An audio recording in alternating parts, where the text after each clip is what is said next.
कुलदीप सिंह सेंगर प्रकरण पर एक बार सियासत फिर गरमाई है। कुलदीप सिंह सेंगर की बेटी ने गृह मंत्री से सीधे तौर पर मांग की है कि पीड़िता की सुरक्षा बढ़ाई जाए, क्योंकि कुछ दिनों पहले ही जंतर मंतर पर जिस तरह से पूरा वाकया हुआ और वहां पर धरना प्रदर्शन हुआ, इसको लेकर के उनकी बेटी की तरफ से चिंता जताई गई है।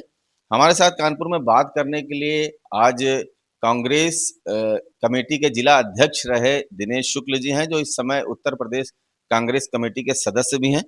और अगर हम राजनीति की बात करें तो कुलदीप सिंह सेंगर की राजनीति जो 88 से शुरुआत होती है, दिनेश शुक्ला के साथ में होती है और आज ये कांग्रेस में सदस्य हैं उत्तर प्रदेश कांग्रेस कमेटी में। तो दिनेश जी से सीधे तौर पर बात करते हैं। दिनेश जी, क्या लगता है ये सियासत पूरी गरमाई पहले 2017 का मामला है और आज तक ये चला आ रहा है, किस तरह से देखते हैं इस पूरे प्रकरण को?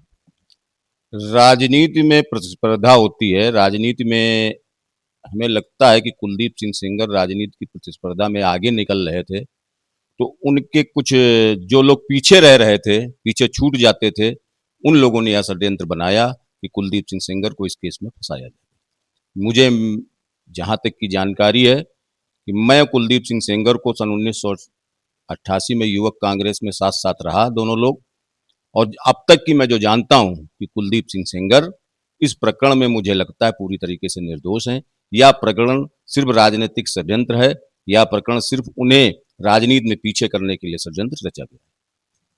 ये भी देखा जा रहा है कि दो बेटियां हैं। गांव की बात करें तो एक जो पीड़िता है वो लगातार वो कह रही है, इंसाफ मांग रही है, और एक तरफ एक बेटी है वो ये कह रही है, कुलदीप सिंह सेंगर की बेटी ये कह रही है कि उसकी सुनी नहीं गई। तो क्या लग रहा है कि न्यायिक प्रक्रिया में क्या लोअर कोर्टों ने नहीं सुना, या राजनीतिक षड्यंत्र इस तरह से रचा गया कि एक गांव की सीधी सादी लड़की जो जिसे पीड़िता कहा जा रहा है आजकल, उसके दिमाग में इस तरह से भरा गया? तो ये षड्यंत्र किस तरह से देख रहे हैं मामला? मेरा मानना है कि न्याय मिलना चाहिए। हमें न्यायालय पे विश्वास है कि न्यायालय जो भी निर्णय करेगा वह पीड़ित लोगों के लिए लाभदायक।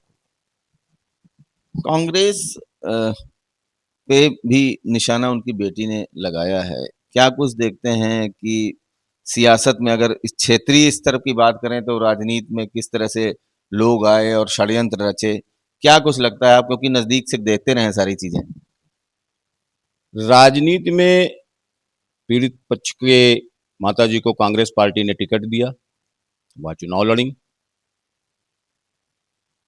कुलदीप सिंह सेंगर के विषय में जहां तक की बात है, कुलदीप सिंह सेंगर ने कांग्रेस पार्टी से राजनीतिक जीवन की शुरुआत किया।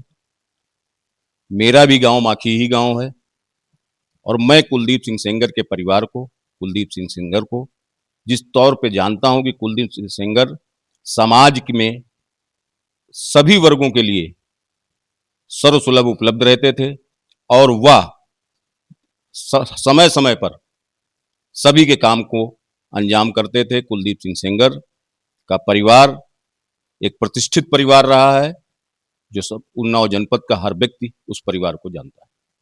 क्या लगता है कि जिस तरह से पूरा राजनीतिक परिदृश्य बना हुआ है और अभी फरवरी में फिर डेट लगी हुई है, स्थानीय स्तर पर बात करें तो कई राजनीतिक चेहरों के नाम आते हैं। ये कहा जाता है कि जो है कहीं न कहीं इस पूरे जो है सियासी घमासान में षड्यंत्र की बू आती रही है।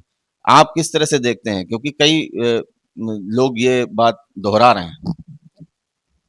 षड्यंत्र की बात की अगर हम बात करें, तो हमारा मानना है कि राजनीति में हर व्यक्ति आगे बढ़ना चाहता है।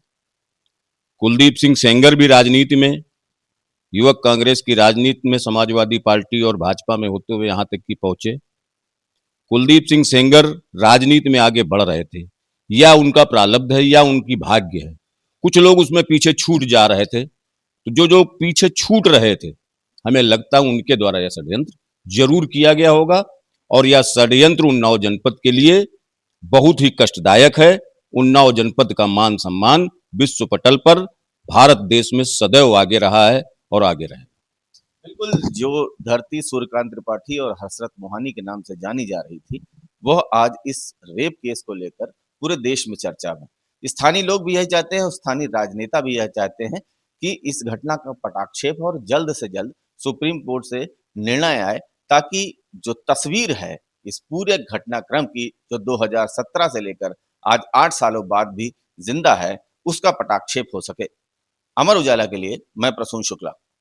आपके राज्य की खबरें, आपके शहर की खबरें सबसे पहले जानने के लिए देखते रहें अमर उजाला। चैनल को सब्सक्राइब जरूर कर लें और पाएं हर अपडेट।